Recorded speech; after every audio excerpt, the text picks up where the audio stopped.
Bonjour à tous et bienvenue dans ce nouvel épisode de Volcano à Paris. Marquant la semaine mondiale de l'entrepreneuriat, nous avons reçu aujourd'hui Chris et Madi qui travaillent chez Elica Venture qui aspirent à être un catalyseur pour la formation et l'accompagnement des jeunes entrepreneurs. Avec eux, nous avons déjà parlé de la mission d'Elica et comment eux, ils arrivent à aider les jeunes. C'est un épisode que l'on vous suggère d'écouter jusqu'à la fin. Merci beaucoup et bonne écoute.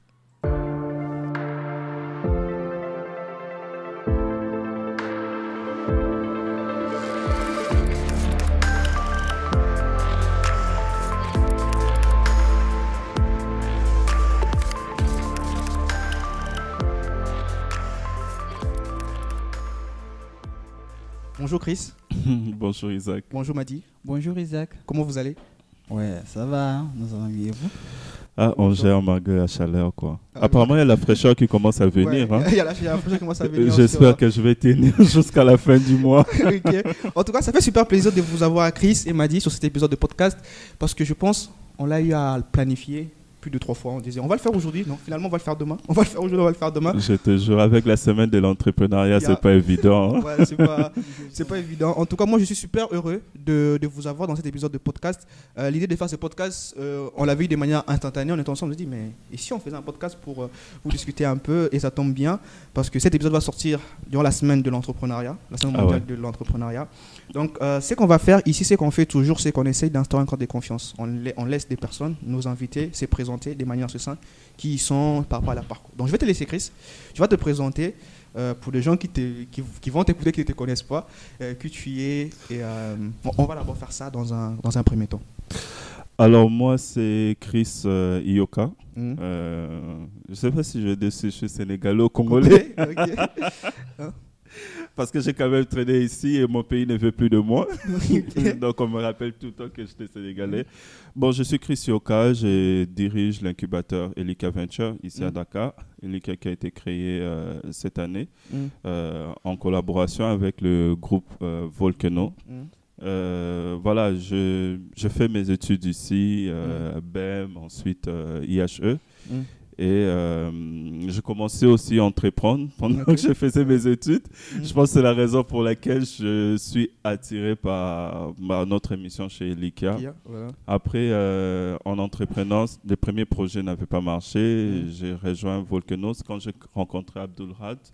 C'était en 2015, dans disons une activité que Concret avait organisée de 2 jours. C'était aussi la première activité de Concret. C'est là que j'ai rencontré un peu la plupart des gens de l'écosystème. Ils étaient tous jeunes et j'ai rejoint Volcano. Après Volcano, je suis allé à AIP, qui est une société d'investissement de la place. Je pense qu'ils existent toujours. Après AIP, je me suis focalisé sur mon projet Unajua, ce qui a fait que je puisse déménager au Kenya. Après le Kenya, je suis rentré à Kinshasa pour me reposer. Bizarrement, je ne me suis pas reposé. Parce qu'une fois arrivé, Engineer City m'avait contacté pour accompagner des porteurs de projets là-bas. Donc, c'était vraiment le début de l'accompagnement. Et pire, c'était les étudiants. Et les étudiants d'où? De l'UNIKIN, l'université de Kinshasa. Donc, tu imagines un peu les profils, la pression et tout le reste. Après Engineer City, quand j'ai fini mon contrat là-bas, je suis venu à Dakar pour quelques mois parce que j'étais en train de négocier aussi avec Volcano pour le compte de notre client. Après ça, je suis reparti à Kinshasa où j'ai plus évolué dans la partie gestion de projet, donc business development. J'ai travaillé avec Save Tomorrow dans le projet 1 milliard d'arbres et pas mal de projets dans le domaine agriculture. Et j'ai continué quand même l'accompagnement, mais c'était vraiment plus en tant que gestionnaire de projet que j'ai beaucoup travaillé à Kinshasa. Ensuite, Volcano m'a rappelé. Et encore, voilà. Je pense que le Sénégal même. Voilà, on peut dire ça. Voilà quoi, et je suis là depuis 1 mois. Ok, en tout cas, on voit vraiment que tu as un parcours assez riche. Je vais me tourner vers Madi. Madi, moi je te connais déjà, mais si tu peux encore te représenter pour une fois pour des gens de manière courte, qui tu es et comment tu t'es baigné en tout cas dans l'entrepreneuriat. Donc, merci Isaac, merci Chris pour cette brève présentation. Donc, moi déjà, je suis guinéen. Ok. Guinéen d'origine, guinéen de Guinée-Conakry. Okay. Donc, du coup, j'ai eu ma licence là-bas en j'ai eu ma licence là-bas en électronique, licence physique. Donc, du coup, arrivé ici au Sénégal, je me suis encore mis dans la tech, développement web et tout ça. C'est là que je me suis rencontré avec Monsieur Diallo Abdelkhadre.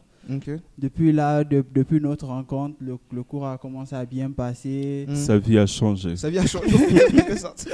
Oui, c'est ça. Le cours a commencé à bien passer parce que j'étais dans son école de formation, Bakeli School of Technology. Voilà. Donc, du coup, j'étais le président du club des entrepreneurs de Bakeli. C'est là que tout a commencé. On a commencé à mettre des programmes. J'ai commencé à inviter, à prendre le temps de M. Diallo pour l'inviter dans des activités. Et bon, on a commencé comme ça. Et après il m'a recontacté, il m'a parlé de Elikia. Globalement, c'est comme ça. Ton parcours, je comme ça, je suis tombé dans le programme Elikia. Oui. En fait, comme je disais tantôt, cet épisode va sortir dans la semaine mondiale de l'entrepreneuriat qui va être du 13, si je ne m'abuse pas, au 18. La première question qui me vient à l'esprit, en tout cas, c'est d'où vous est venue cette passion pour l'entrepreneuriat? Parce que Chris, toi, tu dis que tu as lancé ton premier projet, Unajua, si je ne m'abuse pas. À partir de quand, en fait, tu as commencé à éprouver vraiment un amour pour l'entrepreneuriat, que tu t'es dit que moi, je vais me lancer dans l'entrepreneuriat, je vais accompagner. Bon, on va d'abord faire la partie où tu commences à lancer l'entrepreneuriat, puis la partie où tu commences à avoir cette envie-là de pouvoir aussi accompagner les autres entrepreneurs. À partir de quel moment? Quand je commençais à aimer l'argent.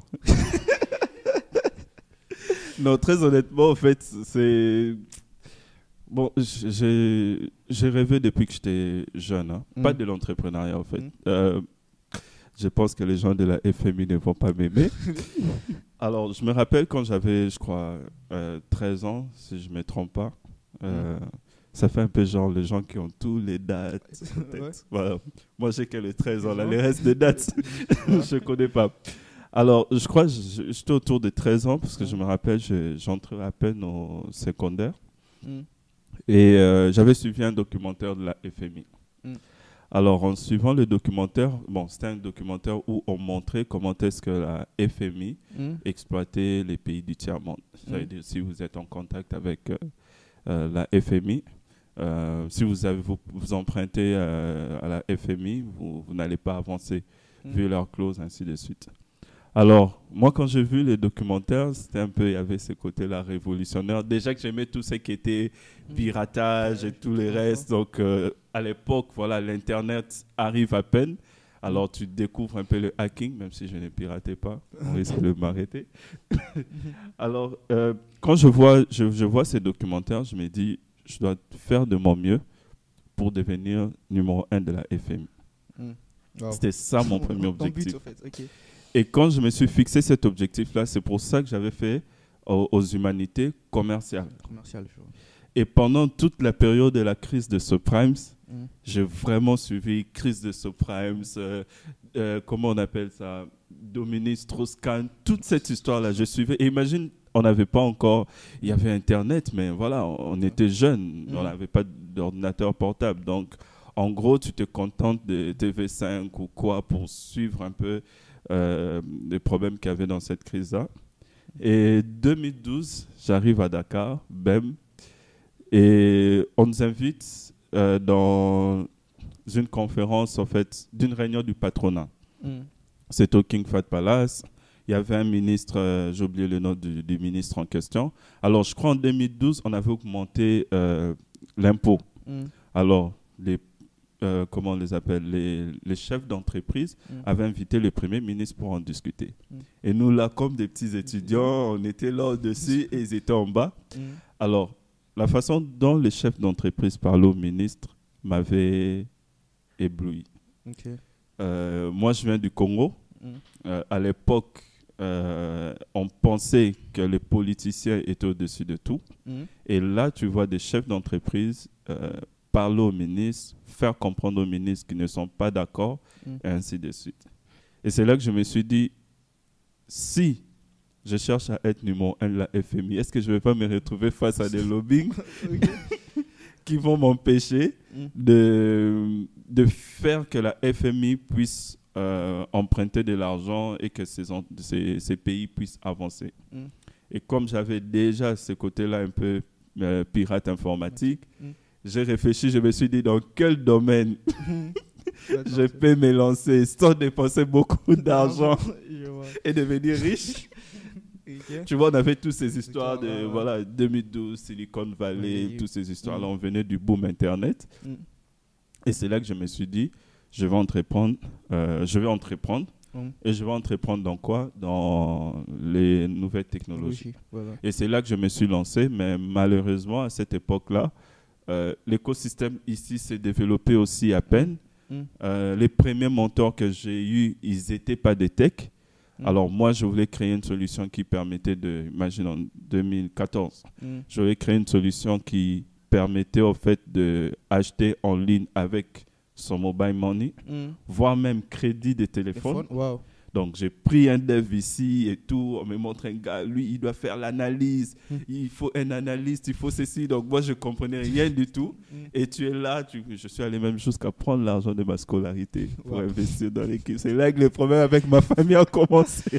Ok.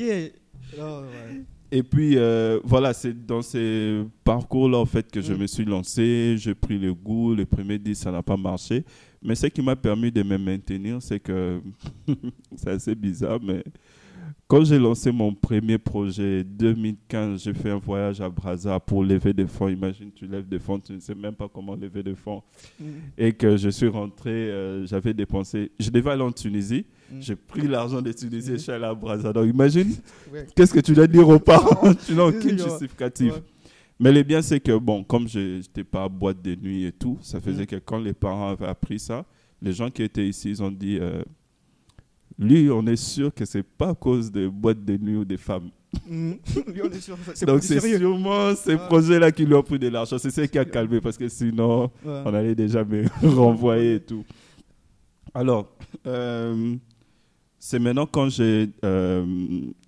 lorsque maintenant j'ai eu ces problèmes avec ma famille, j'ai fouillé l'école pour aller entreprendre toutes ces histoires-là. C'est là maintenant que Abdul me dit, je crois dans les premiers bureaux de Volcano, il me dit un truc. Tu as perdu, tu as, comment on appelle, tu as eu des problèmes à l'école. Tu as eu des problèmes avec ta famille. Tu as perdu ta petite amie. En gros, tu n'as plus rien à perdre. Donc, tu as deux choses. Soit tu arrêtes, tu te focalises tes études, tu finis, tu cherches un emploi. Soit tu fonces, même si ça ne marche pas, tu as déjà tout perdu. Voilà. Mais si ça marche, au moins tu vas dire que tu avais raison. Et c'est ce qui m'a gardé dans la chose. Et c'est là maintenant que j'ai vraiment développé de compétences qui fait que depuis que j'ai fini mes études, j'ai jamais présenté mon CV pour avoir un job en fait. Wow. Donc on m'appelle, on me contacte des réseaux en réseau et puis voilà, tu arrives à gérer ta vie, à subvenir à tous tes besoins, voire même à te déplacer. Et ça, c'est un peu grâce à ces parcours. Hein. C'est pas encore une entreprise. C'est des parcours. C'est vraiment inspirant ce que tu dis, Chris, parce qu'on voit vraiment que tu as eu à cheminer un parcours, un chemin. Depuis là, tu t'es baigné assez seul dans ce monde, dans cet écosystème-là de l'entrepreneuriat. Maintenant, je veux voir un peu avec Madi. Madi, toi, ce qui est assez paradoxal avec toi, c'est que toi, tu as un parcours tech. Comme toi-même, tu l'as dit, tu as été dev. Puis tu t'es en fait reconverti, si on peut appeler ça une reconversion en tant que tel. Je vais faire assez court avec toi, c'est que d'où est venue cette passion-là pour l'entrepreneuriat? Je sais que la rencontre avec M. Abdoulaye Diallo a beaucoup aidé, mais d'où en fait, à partir de quel moment tu t'es vraiment dit qu'il y avait quelque chose à faire en fait dans l'accompagnement des entrepreneurs, en tout cas, des jeunes entrepreneurs? Okay. Déjà moi, ma passion depuis l'enfance, c'est la création. Créer quelque chose, créer. C'est ce qui m'a beaucoup passionné et c'est ce qui m'a toujours poussé dans mes études. Heureusement, moi je n'ai pas été orienté par mes parents. Ce n'est pas parce qu'ils n'ont pas voulu le faire, mais peut-être c'est parce que je ne les ai pas donné le choix. J'ai toujours fait mes choix depuis l'école primaire. Donc, j'ai toujours au fait, je suis toujours parti vers le droit, vers la route où je pouvais créer quelque chose. Voilà. Donc, du coup, c'est comme ça que je suis venu dans l'électronique, de l'électronique, dans le développement web et tout ça.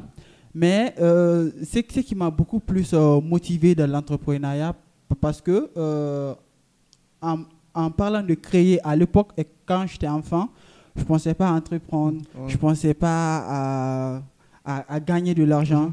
Je pensais à l'époque à créer des formules, à innover. Ouais, mais bon, c'est ce qui m'a beaucoup plus marqué. Ce sont des problèmes auxquels l'Afrique est confrontée. Donc, déjà à l'université, j'ai commencé à intégrer des groupes, des associations, des groupes communautaires. J'ai commencé à remarquer les problèmes autour de nous. Et arrivé ici au Sénégal, j'ai été confronté à des problèmes en tant qu'étudiant. Voilà. J'ai rencontré des amis qui étaient confrontés. Donc, du coup, on a lancé un projet, mais avec les occupations, avec le boulot, le stage et tout ça, là, le projet n'a pas marché. Donc, du coup, dès que Abdoul m'a contacté pour Elikia, avec la vision et la mission qu'il m'avait indiqué à l'époque, du coup, j'ai au fait automatiquement vu mon parcours. Ouais, moi qui ai je dirais presque abandonné ou mis en pause mon projet entrepreneurial parce que j'ai eu un boulot, parce que je suis occupé. Donc, si aujourd'hui, cette mission, je peux permettre à d'autres de créer, c'est-à-dire, même si moi je crée pas, mais que je permette à d'autres de créer et de réaliser leurs rêves. Mais c'est que cela ne veut pas dire que je ne vais pas créer. Ouais, je vois. Non, c'est vraiment inspirant, Chris. Il m'a dit vos parcours différents. Je ne vais pas dire que c'est un peu opposé, mais ça montre vraiment que l'entrepreneuriat, ça a vraiment été un sujet qui vous a toujours tenu à cœur de votre bas âge, en tout cas. En écoutant ces premières minutes, j'ai l'impression que j'ai des entrepreneurs, pourtant vous n'êtes pas des entrepreneurs en tant que tel actuellement, vous êtes plus dans l'accompagnement. Donc ce qui me pousse en tout cas à pouvoir poser la prochaine question à Chris, c'est quoi Elikia en fait? Parce qu'il m'a dit à parler d'Elikia, toi tu as parlé d'Elikia. C'est quoi aujourd'hui Elikia Venture en quelque sorte? Ok, bon, Elikia déjà quand tu vois les parcours de Madi et moi, nous tous on s'est lancés en étant étudiant. Ouais. C'est ça un peu la particularité. C'est ce qui nous rend éligibles de comprendre en fait, cette cible. En fait. Alors, Elikia, déjà, c'est un incubateur qui a pour mission d'accompagner les étudiants de l'idée à la validation du marché. Pourquoi? Parce que l'étudiant n'a pas encore entrepris et n'a pas d'expérience professionnelle. Contrairement à une personne qui a déjà une expérience professionnelle et qui décide d'entreprendre. L'étudiant a de l'avenir parce qu'il est étudiant. Donc, il suit une formation, il s'attend à finir et à avoir un job.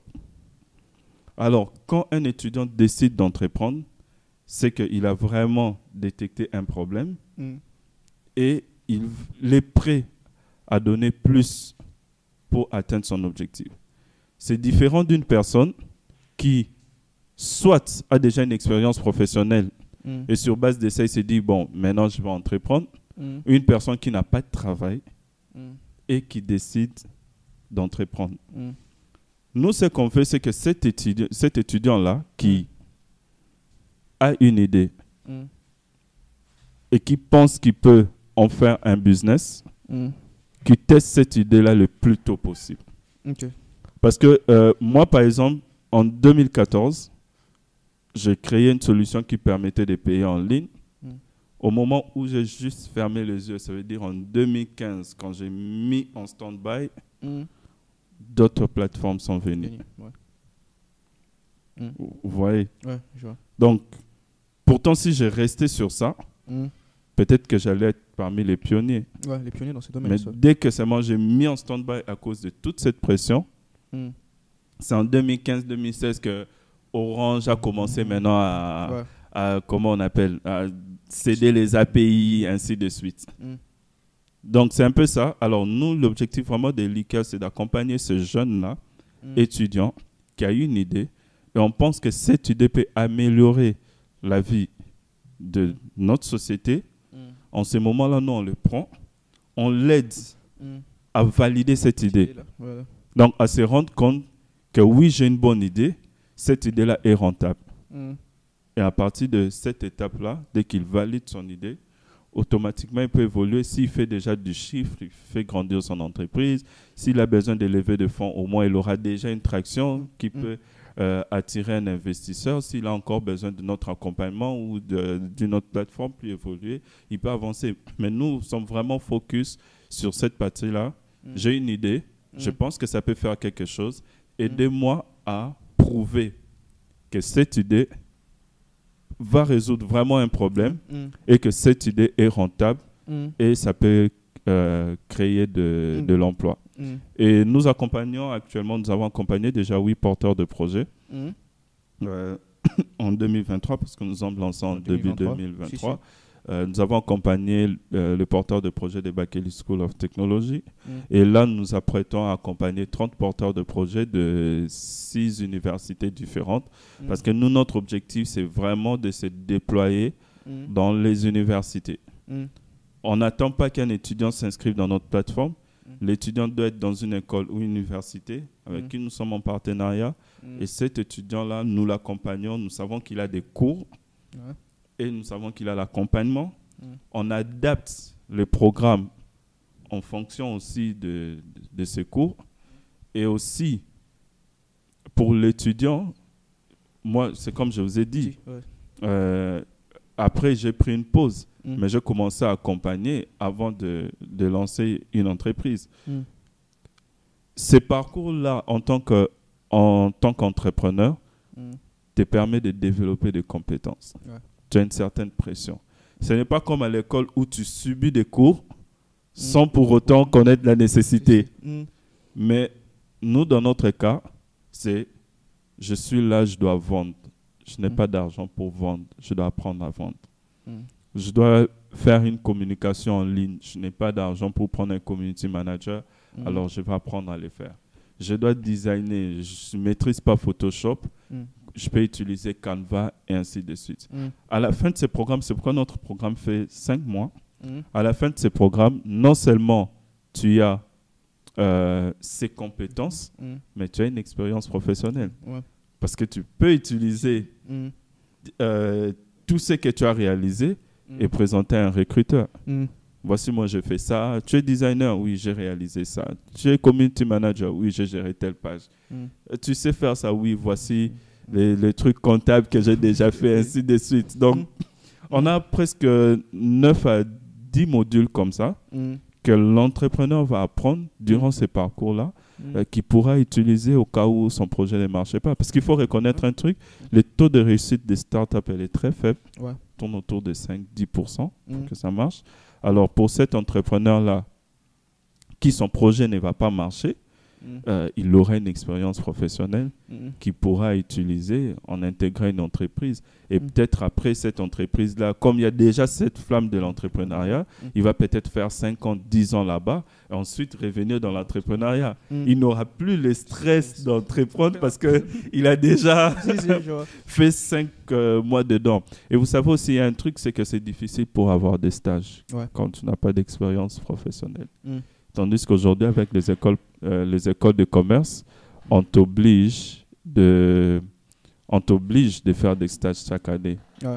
Et quand tu rejoins l'ICA, tu as 5 mois de stage. Parce que tu entreprends. C'est considéré déjà comme un stage. Et là, dans ton CV, tu vas mettre tes 5 mois de stage déjà. Et en dehors de ça, tu vas mettre toutes tes compétences que tu as apprises avec des preuves. Donc, c'est ça vraiment l'avantage de rejoindre, par exemple, l'ICA. C'est ça l'avantage pour tous ceux qui veulent accompagner de jeunes. Voilà, ils ont l'occasion où ils accompagnent les jeunes à 360 degrés. Moi, je peux dire ça.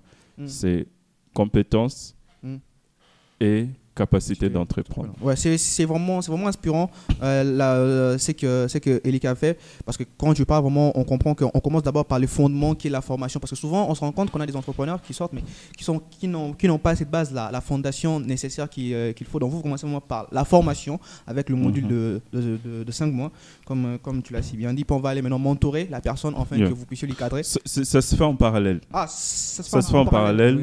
Ouais. Déjà, en plus, c'est des formations très pratiques. On t'apprend comment créer des contenus. Tu crées. Nous attendons les résultats. Tu crées sur ton propre projet. Sur ton propre projet, ouais. Yeah. Donc, c'est vraiment pratique. Pendant les 5 mois, les week-ends, vous avez des workshops. Dans ces workshops-là, vous apprenez et vous implémentez. Vous nous envoyez les résultats. Comme ce sont des étudiants, vous savez, à l'école, déjà, on coince l'étudiant. Ça veut dire, tu dois faire des devoirs, tu dois faire ceci, et ainsi de suite. Nous, nos devoirs, c'est les résultats. Ça veut dire, on t'a appris ça. Quel est le résultat? Amène-nous des résultats concrets. On ne veut pas que tu nous répondes juste sur une feuille. Voici, nous, on veut des résultats. Un résultat, c'est ça? Ouais, c'est voilà, des résultats concrets. Ouais. Voilà. Et là, vraiment, c'est vraiment formation et c'est un peu comme une formation professionnelle. Vous faites directement la pratique et c'est bénéfique vraiment à 360 degrés, quoi. On ne perd rien. C'est parfait.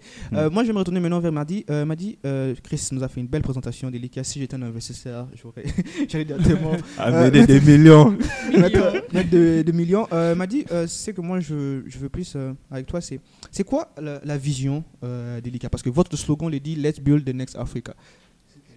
C'est audacieux, ça veut tout dire à la fois. Ouais. Mais toi, au fait, quand tu as rejoint Elika, au fait, et jusqu'à aujourd'hui, quelle est la vision qui drive aujourd'hui à Elika Venture? D'abord, Elikia. Elikia, Chris, il est congolais, il a envie de dire ça. Elikia, ça veut dire espoir en lingala. Ouais. Voilà.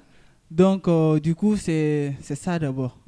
Elikia, nous, notre mission, c'est de donner l'espoir à la jeunesse. C'est de donner l'espoir aux étudiants. Okay? C'est de dire que une Afrique meilleure est possible.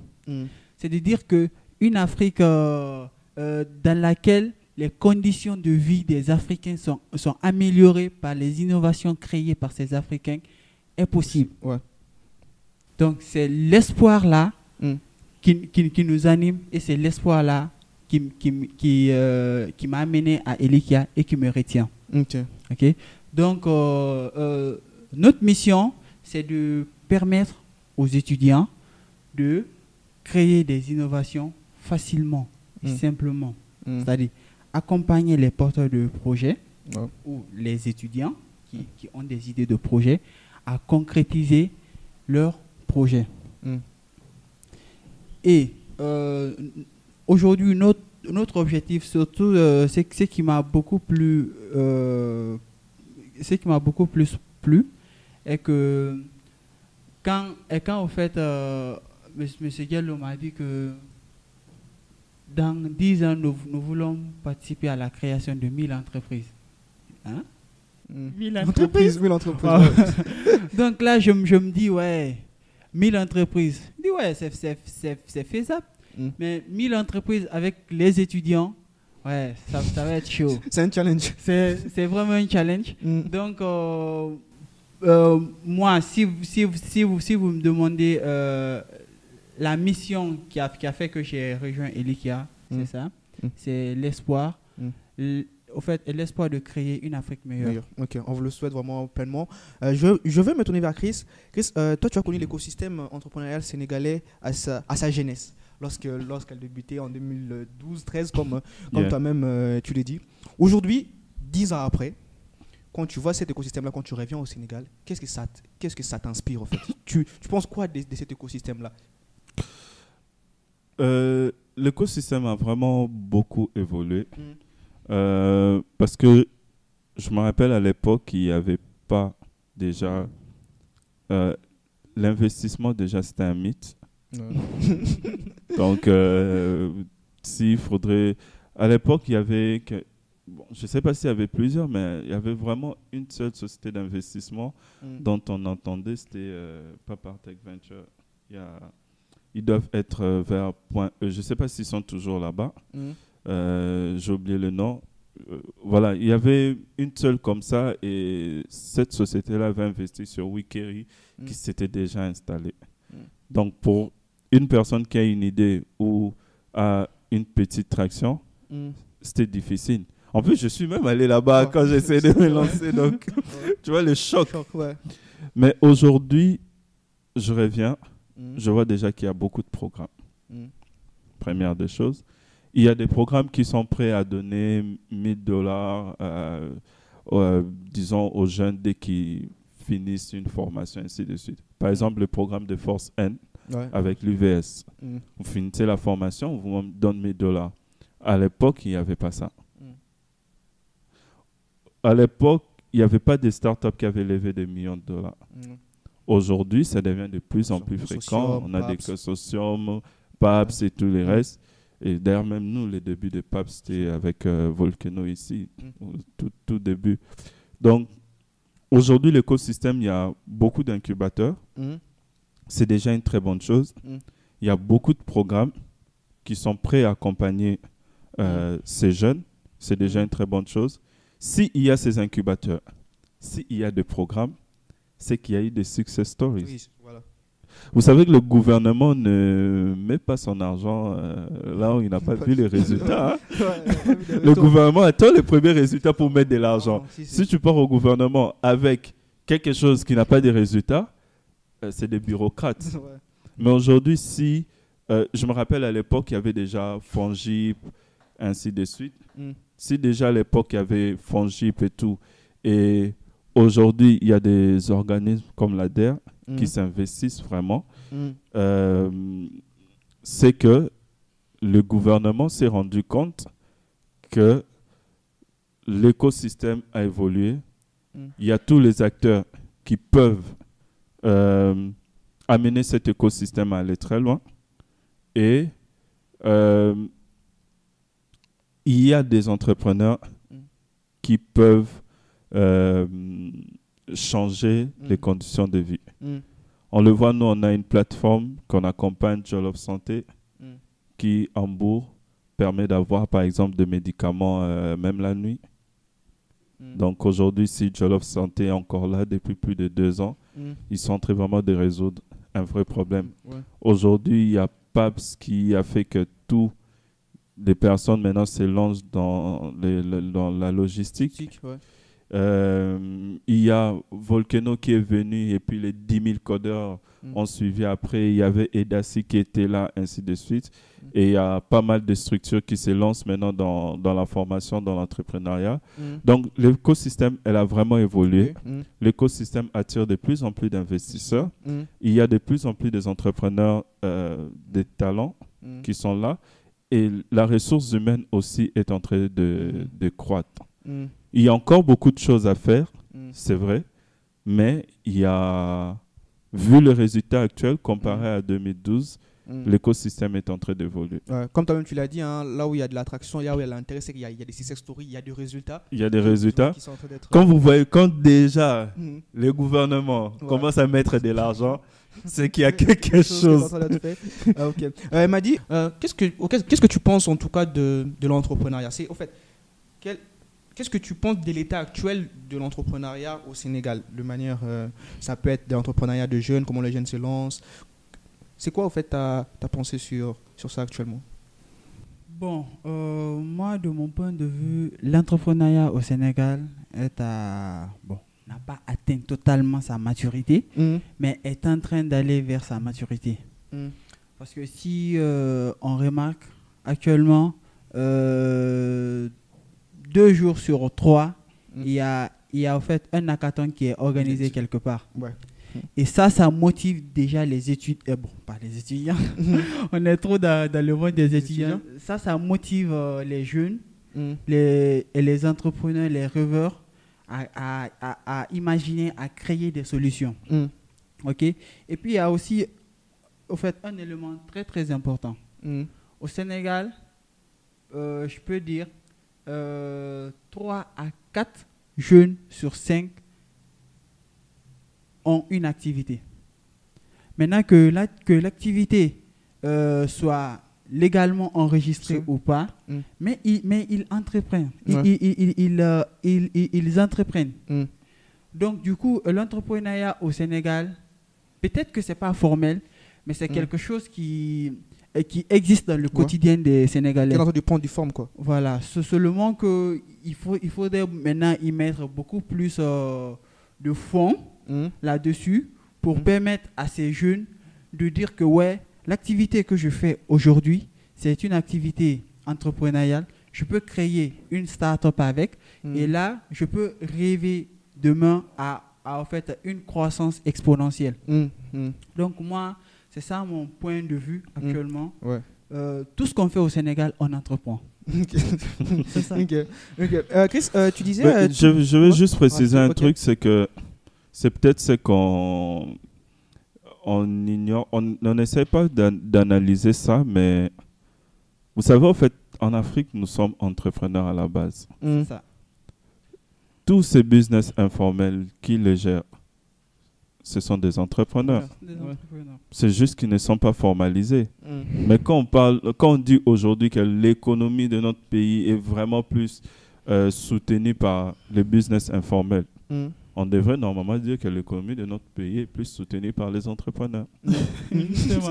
Parce que tout, que ce soit le boutiquier, que ce soit la dame qui vend des bissap ou je ne sais pas quoi sur la route, et ainsi de suite. Même les gars qui nous vendent des noix de cajou, tous ce sont des entrepreneurs. Mais il y a un problème. C'est que nous ne pensons pas croître. La croissance, voilà. Maintenant, les incubateurs, l'écosystème, disons tous les acteurs de l'écosystème aident ce jeune, cet Africain, à croître, à penser grand. Nous sommes déjà entrepreneurs. En Afrique, presque tout le monde est entrepreneur. Tu vas voir une dame, elle travaille par exemple dans une banque, mais elle a sa page Facebook où elle vend des sacs, des babouches, ainsi de suite. Elle travaille dans tel truc, mais elle vend quand même des parfums, ainsi de suite. Presque tout le monde est entrepreneur. Donc, on ne peut pas dire qu'on est en train de créer des entrepreneurs. Mais on fait que ces entrepreneurs-là deviennent ambitieux. C'est ça, en fait. Parce qu'ils font leur business, ils s'arrêtent en mode WhatsApp, je m'arrête là. Mais nous, maintenant, on permet, ah bon, toi, tu fais du jus de bissap, c'est très bien. Tu vends ici au coin, mais pourquoi ne pas ouvrir plusieurs points de vente de jus de bissap? C'est ça maintenant notre job. C'est ça le job de tous les acteurs, les incubateurs, les structures d'accompagnement. C'est de prendre cette dame-là qui vend du bissap et lui permettre de vendre du bissap sur tout Dakar ou sur tout le Sénégal, voire même exporter. Cette dame qui fait les bissap dans sa cuisine a créé une usine où elle va faire les bissap, mettre sur des bouteilles propres, ainsi de suite, et les vendre, ainsi de suite. Donc, je ne peux pas dire qu'on apprend aux gens à être des entrepreneurs, on les apprend à être des entrepreneurs ambitieux. Donc, à rêver grand, à faire que leur business, qui a déjà quitté de 0 à 1, d'aller de 1 à 100. Et c'est sur ça que nous travaillons et c'est là que nous apportons tous cet Africain-là qui va entreprendre. Mais nous sommes entrepreneurs à la base. Nous sommes des entrepreneurs.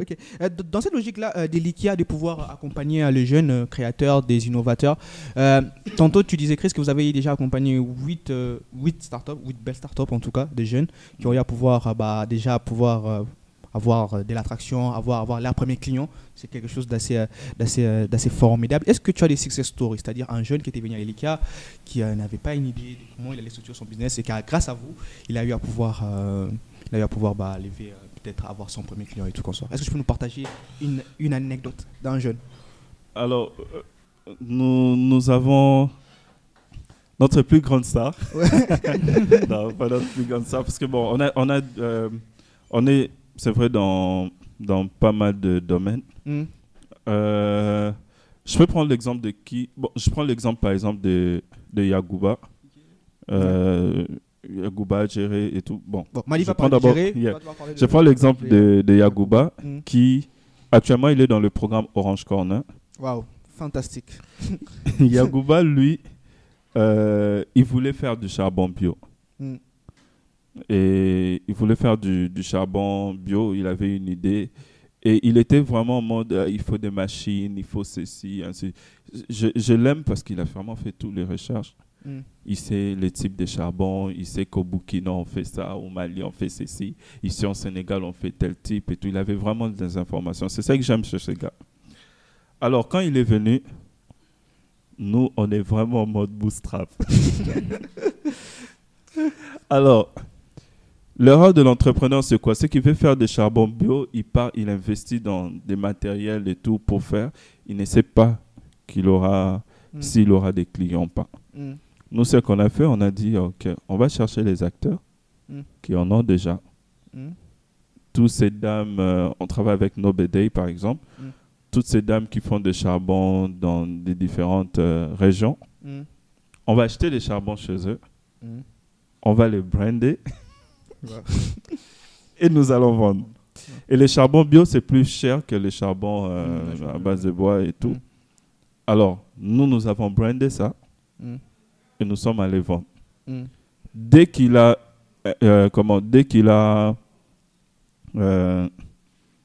eu son premier stock, en moins d'un mois, je crois 2 semaines, il avait déjà écoulé les 150 kilos. Wow. Et là, il est en train de couler un deuxième stock.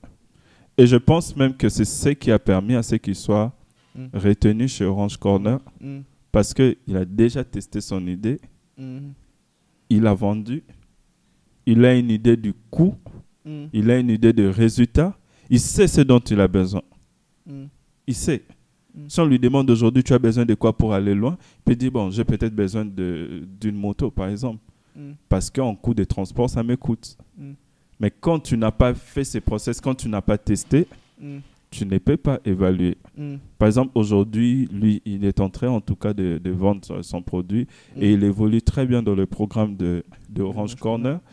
Nous avons, par exemple, Latir qui customise des ordinateurs.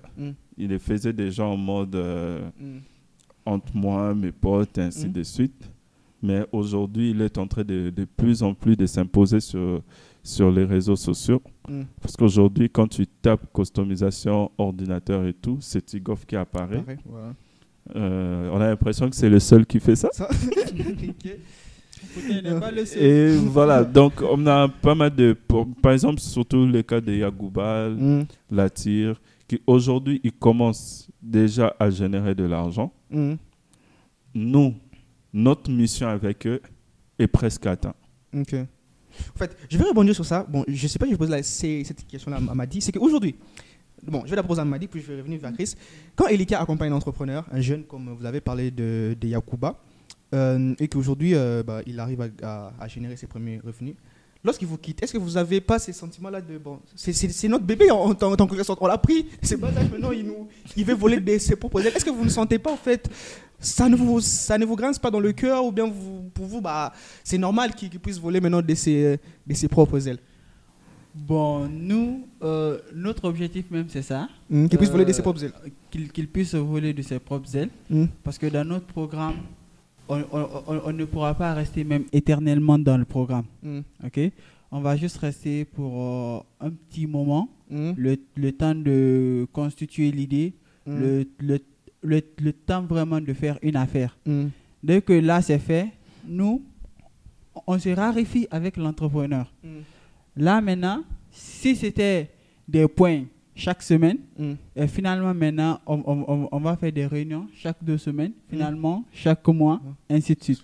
Donc du coup, quand aujourd'hui un de nos porteurs de projet part dans une autre boîte, soit d'investissement ou d'accompagnement, ça c'est une fierté pour nous. Ouais. Ça aujourd'hui on peut dire c'est une fierté. On a atteint notre mission. C'était un étudiant, bon c'est toujours un étudiant, il avait une idée et aujourd'hui, il est en train de concrétiser l'idée. Okay. Donc, c'est ça, notre rêve. Ok, Chris, tu as quelque chose à rajouter? Est-ce que ça te fait pas de mal de voir que tes entrepreneurs puissent... Déjà, notre objectif, c'est d'accompagner de l'idée à la validation du marché. Vous savez, il y a beaucoup d'écoles. Il y a de plus en plus, je remarque encore quand tu marches sur Dakar, chaque 10 mètres, il y a une école. Ouais. Maintenant, si on garde ceux qui sont là et le nouveau, qui va les accompagner? C'est ça. Donc, nous, on veut juste, parce qu'aujourd'hui, on peut lancer un programme, on dit, à partir de l'idée, mais tu as plus de chances de réussir si tu as une traction, d'être inscrit à ces programmes-là. Être accepté dans un programme juste sur base d'une idée, c'est très difficile. Alors, nous, on prend ces risques-là de l'idée pour faire que cette personne, s'il doit, bien sûr, s'il doit aller dans un autre programme, au moins il a l'attraction. S'il doit recevoir de l'investissement d'un investisseur un peu plus institutionnel, au moins il a l'attraction qui lui permet. Parce que derrière, il y a des étudiants qui viennent. Il y a des écoles qui commencent de plus en plus à former dans l'entrepreneuriat. Les écoles veulent tous avoir un success story, un Babacar Gom. Voilà, nous, Babacar Gom est passé par chez nous. Ouais, un peu. Alors, nous, on doit s'occuper des petits qui viennent de venir. Ensuite, ils vont voler de leur propre sel. Nous, pour nous, c'est une fierté parce que partout, c'est un peu la culture même à Volcano. Ouais, c'est ça. Quand tu viens, on t'apprend. Après, tu deviens un coach. C'est ça. Les coachs, ils ont, comment on appelle, ils ont appris à Volcano. Il y a cette culture-là du partage. Moi, quand je travaille, même dans mes activités personnelles, quand je rejoins une entreprise ou un projet, je ne viens pas pour dire faites ceci, faites ceci, faites cela. J'apprends à cette équipe-là à faire ça d'eux-mêmes. Voilà. Parce que je me dis, tout le monde le sait, je ne fais pas plus d'une année dans une entreprise. C'est pour ça, Elika, que je vais traîner un peu. Mais je ne fais pas plus d'une année dans une entreprise. Alors, pour que tu restes le gourou, tu dois apprendre à ces personnes-là. Ils volent. Même si demain, ils sont pris par une structure ou un mentor qui a plus d'expérience que tu vois, ils vont se dire, je commençais là. Tu verras même tous ces gens ici qui parlent de leurs sister stories. Généralement, les milieux là, ils n'en parlent pas. C'est les débuts. J'ai commencé là-bas. Et ainsi de suite. Nous, on se contente de ça. Après, ils peuvent évoluer avec d'autres succès. Plus ils ont du succès, plus nous, on est reconnus. Mieux savant, Elika. Comme tu l'as vraiment dit, l'attraction, c'est vraiment la base, en fait. Tu vois. Parce qu'aujourd'hui, quand tu pars avoir un VC, quand tu parles de chiffres, ils sont plus intéressés. Mais l'idée, simplement, il y a quand même de quoi D'ailleurs, juste une anecdote. Dernièrement, on est allé voir un partenaire ici à Dakar avec Madi. Il nous a posé la question, c'est quoi le tri et le roi de ce stade? Tu vois, d'ailleurs, on levait pour Elika. Donc, pour accompagner les prochaines cohortes. Mais sa question était tri roi. Et là, on n'a même pas sélectionné les projets à accompagner d'abord. On n'a même pas encore sélectionné. Mais sa question, c'est tri roi. Donc, ROI. Et voilà. Donc, vous imaginez, à peine, carrément. Non, ça montre vraiment que le chiffre dans ce milieu-là, c'est ça qui fait vraiment que votre idée puisse être validée. Madi, je veux me tourner vers toi. Aujourd'hui, quels sont les défis en tout cas que toi tu as constaté, puis on va aussi prendre aussi l'avis des Chris, que les jeunes entrepreneurs ici au Sénégal, ils font face en fait. C'est quoi pour toi les défis principaux, si on peut dire, quand tu es jeune et que tu lances dans l'entrepreneuriat au Sénégal, que tu peux faire face? Moi, de mon point de vue, je pense plus c'est la pression sociale. La pression sociale, parce qu'aujourd'hui, quand tu commences à entreprendre, quand tu commences à travailler, quand tu commences à t'habiller bien, déjà, parce qu'au fait, un entrepreneur, déjà, il faut toujours être bien habillé. Parce que moi, personnellement, je ne veux pas te donner mes petits 100 000, mes petits 1 million pour que tu puisses les mettre sur ton projet. Et en te voyant en caraf, je ne sais pas quoi. Il faut être sapeur comme Mollet. Parce que je dois être sûr que quand je te donne mon argent, que tu vas utiliser pour quelque chose de plus utile, quoi. Ok. Donc du coup, bon, c'était juste une parenthèse. Donc du coup, quand aujourd'hui on est bien habillé,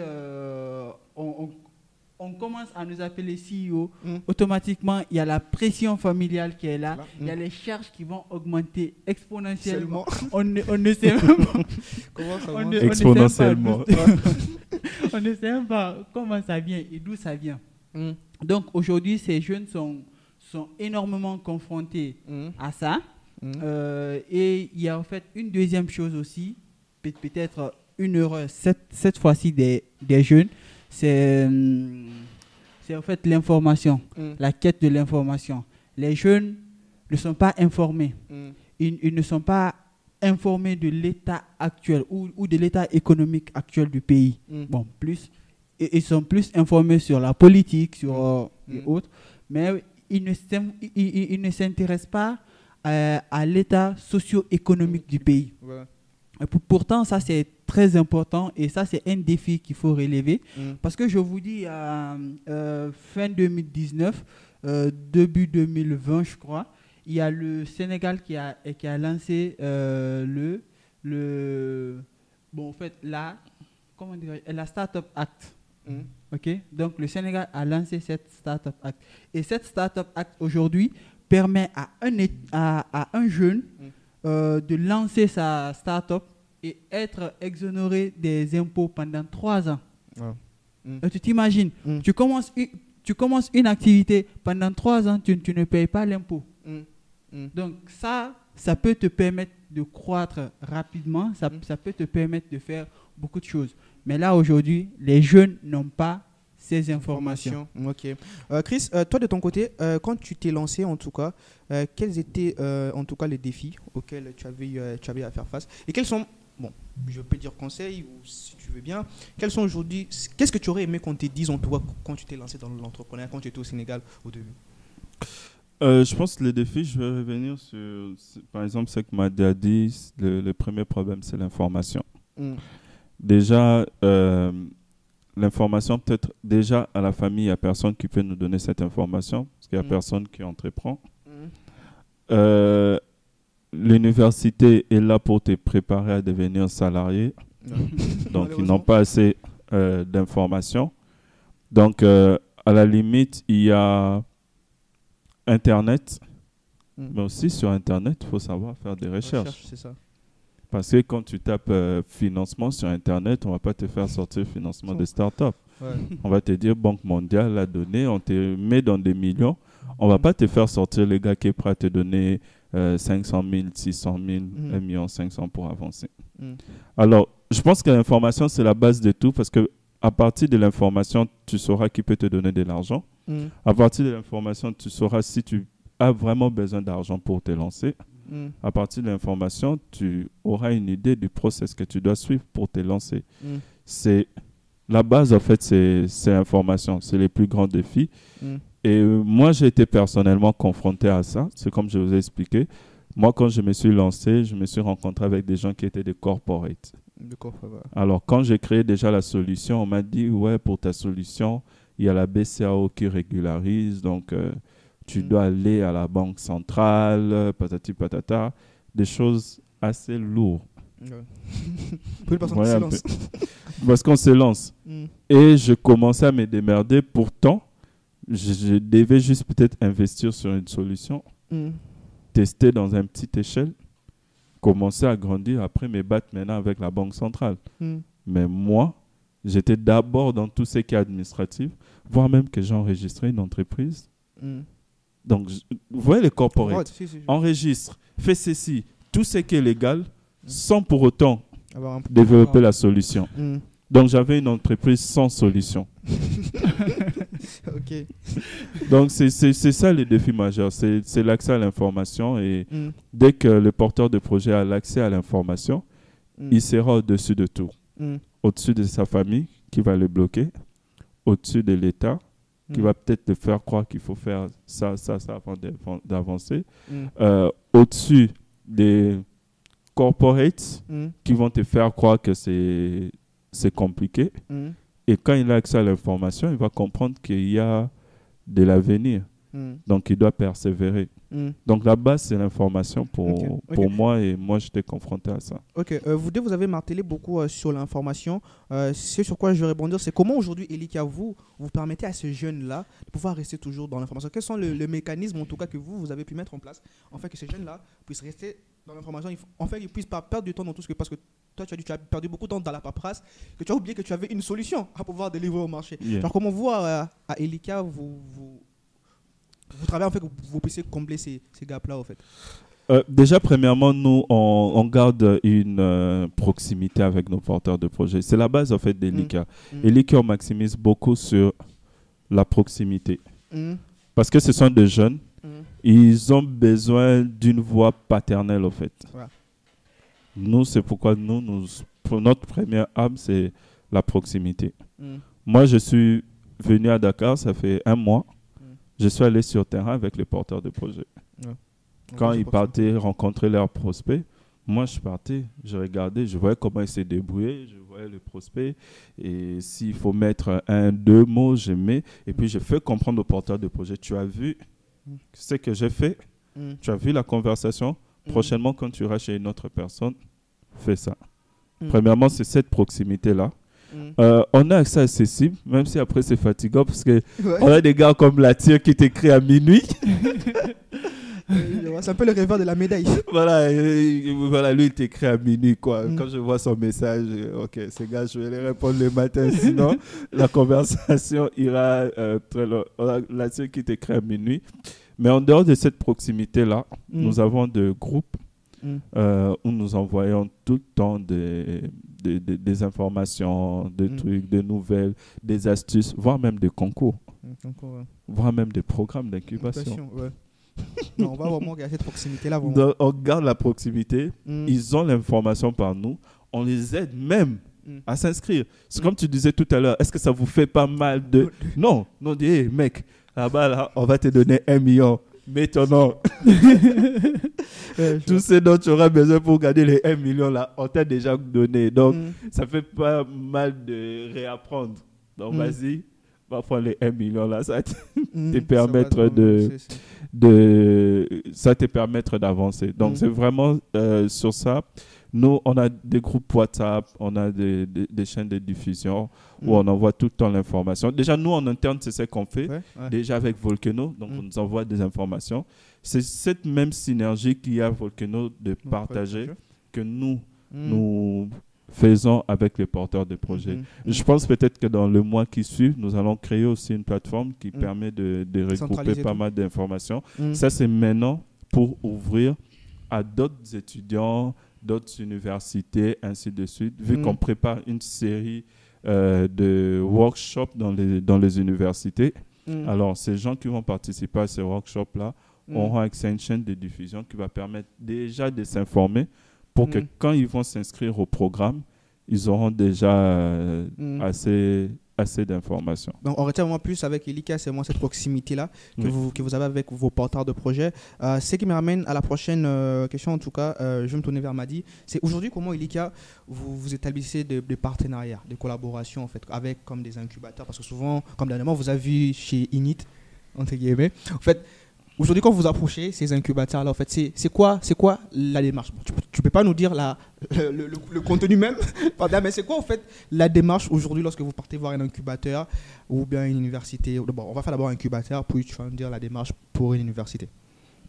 Bon, aujourd'hui, quand nous partons vers les incubateurs, c'est plus pour des partenariats d'expertise et autres. Parce que on est en fait une équipe restreinte. Donc, il nous faut un réseau. Et d'ailleurs, c'est ce qui me ramène un peu à votre précédente question. Comment on fait pour permettre à nos incubés d'avoir de l'information. C'est le réseau qu'on arrive à établir avec ces incubateurs, avec voilà, ces institutions d'accompagnement. Ok, c'est ça qui va nous permettre de les accompagner, de les donner des informations. Donc aujourd'hui, la démarche principale avec les incubateurs, c'est plus ce réseautage, ces partages d'expertise surtout qui nous intéressent avec eux. Mais par contre aussi, il y a des organismes d'accompagnement à grande échelle comme la DER, en fait, Ignite. Là, vous avez pas disons, Ignite. Eux, ils veulent construire un écosystème entrepreneurial des accompagnateurs, en quelque sorte. Okay. Tu vois? Donc, si nous, aujourd'hui, nous intégrons cet écosystème, là, déjà, on a accès à pas mal d'informations, on a accès à pas mal de ressources techniques et financières. Donc, généralement, c'est ça. Maintenant, avec les universités, par exemple, voilà. L'approche. Avec les universités, l'approche, d'abord, comme nous, c'est au fait l'apprentissage. Ok. Donc, on part plus on commence par des activités et des activités qui vont permettre aux étudiants de connaître le monde entrepreneurial, d'avoir un aperçu au monde entrepreneurial. Voilà. Donc, du coup, après ça, il y a les séries de workshops que nous allons faire dans ces universités. Il y a des hackathons, tu vois. Donc, et là, aujourd'hui, quand on s'approche de ces universités, on leur permet d'avoir, au fait, un cursus dans leur université qui n'est pas forcément dans le programme. Donc, c'est ce qui peut aussi attirer plus la visibilité sur les universités et qui va nous permettre d'atteindre notre objectif sur la mission que nous nous sommes fixés. Okay. Moi, ce qui me ramène, en tout cas, à la prochaine question, parce que Madia parlait un peu des perspectives d'avenir, un peu de pouvoir organiser des workshops et tout comme ça. Chris, pour toi, au fait, quelles sont aujourd'hui des perspectives pour Elika? Tu ne peux pas nous dire tout ce que vous planifiez, bien évidemment, mais à quoi pouvons-nous nous s'attendre sur l'année, en tout cas 2024, en tout cas qui va commencer dans plus ou moins 3 mois, de la part d'Elika? C'est quoi vos perspectives? Alors, nous, ce que nous souhaitons, c'est que d'ici... parce que nous avons lancé cette année avec... comme on a lancé Elika comme étant un projet, ça veut dire valider notre MVP. Donc, on a validé notre MVP avec Bakeli School of Technology, où nous avons accompagné 8 porteurs. Là, nous sommes à notre 9e porteur de projet. Et aussi en participant en fait en tant que coach dans certaines activités, comme nous avons une activité avec Stand Startup où nous allons accompagner, c'est un hackathon qu'ils organisent avec la mairie de Yoff, où nous allons être là comme coach. Alors notre objectif, surtout pour l'année 2024, c'est d'accompagner 60 projets. Donc avril déjà, on va commencer avec les premiers 30 et après 5 mois, on va attaquer les prochains 30 projets dans 6 universités différentes. Et on sait que dans les 60 projets, ça fait si par projet, il y a au moins une équipe fondatrice de 2 personnes, ça fait déjà 120 jeunes que vous avez premièrement formés. Qui, même si leurs entreprises ne marchaient pas, ils sont éligibles pour travailler, rejoindre dans une autre entreprise. Donc, l'objectif vraiment pour l'année 2024, c'est de lancer sur les plans vraiment projets, c'est d'accompagner 60 projets. 60 projets qui fait plus de 120 jeunes. Voilà. Et aussi, en termes de retour, nos 8 projets avec qui nous avons commencé, doivent déjà avoir la capacité de générer 1 million de francs CFA par mois. Donc, au total, 12 millions l'année. Donc, c'est sur ça que nous sommes en train de travailler actuellement. Inch'Allah, nous allons y arriver. Vraiment, quoi. On espère, on vous le souhaite vraiment, vraiment pleinement parce que le travail que vous êtes en train d'abattre, en tout cas, nous, on le voit de loin. C'est vraiment quelque chose d'assez encourageant. Madi, bon, nous sommes en train de glisser un tout petit peu déjà vers la fin. Quel conseil aujourd'hui, toi, tu donnerais aux jeunes entrepreneurs qui veulent se lancer, des jeunes étudiants qui ont des idées de projets, qui ont peut-être peur. Bon, Chris aussi, après, il va aussi donner ses conseils. Après. Mais quel conseil donner à ces jeunes-là qui ont peur de lancer leurs idées de projet? De venir à Elikia, c'est ça? Bon, de venir à Elikia, je dirais pas trop ça, parce que Elikia, il y a en fait un process à respecter pour rentrer. Mais de foncer. Ok? De tester les idées, d'apprendre de ses erreurs. Et quand on apprend de ses erreurs, là, je sais que je ne dirais pas que la suite va être facile, mais là, on aura beaucoup de points d'appui qui vont nous permettre aujourd'hui, pas aujourd'hui, demain, de travailler soit en entreprise, soit de lancer au fait une nouvelle start-up. Avec toutes les expériences que nous avons eues, ça va beaucoup nous permettre d'avancer, quoi. Okay. Donc moi, le conseil, c'est de foncer, make it. Okay. Chris, tu as quelque chose à rajouter? Moi, je dirais, ne soyez pas agité. Okay. Parce que souvent, lorsqu'on a une idée ou qu'on pense que ça va marcher, on devient agité. Et même si on te donne 5 millions pour ton idée là, tu vas mal l'utiliser. Tu vas tout perdre. Alors, les jeunes, ils ont toujours des idées. Ils ont des success stories, ils ont des modèles, ils croient qu'ils peuvent faire aussi pareil. La grâce du Sénégal, c'est que, voilà, contrairement peut-être à d'autres pays, quand on cite les gens riches, il y a beaucoup de têtes sénégalaises. Mais dans d'autres pays, tu sentiras famille expat qui a traîné, famille expat qui a traîné, et ainsi de suite. Voilà. Donc ça, c'est la chance du Sénégal. Donc, ils ont des success stories locaux. Alors, ils ont juste à ne pas être agités et à trouver un mentor qui a déjà fait, qui a déjà évolué dans le domaine dans lequel ils veulent investir. C'est très important. Parce que si tu veux créer une solution tech, tu peux pas prendre comme mentor quelqu'un qui est dans l'immobilier. Déjà, c'est mort dès le départ. C'est déjà mort. Donc, ce qu'il faudrait faire, c'est ne pas être agité. Trouver un mentor qui est dans le domaine dans lequel vous voulez évoluer. Ces mentors-là, ils sont dans des événements. Qui partent en fait dans des événements. Qui s'inscrivent, qui partent, s'inscrivent. Hackathon, conférences, séminaires, ainsi de suite, qui partent. Et aussi, je vais rebondir sur ce que Madi a dit, qui s'habille bien. Ah oui. Nous sommes dans un parce monde que du paraître, quand vraiment. le paraître, voilà, donc qui s'habille bien. Parce que je pense que beaucoup de nos porteurs de projets, surtout les développeurs, ils sont assez négligents. Alors, on est plus focus vraiment dans nos codes, mais pour gagner une certaine, comment on appelle, une certaine crédibilité, attirer, c'est très important. Donc, qu'ils ne soient pas agités, qu'ils trouvent un mentor qui est dans le domaine dans lequel ils sont, qui partent dans des conférences et qui soient présentables. Ces 4 choses-là. En tout cas, je pense qu'il n'y a pas meilleur conseil que ça. J'espère que les entrepreneurs, les jeunes entrepreneurs qui nous ont écoutés, en tout cas, ont été éblouis. Chris m'a dit merci. Merci beaucoup. Je sais que vous êtes beaucoup pris. Il y a beaucoup de réunions.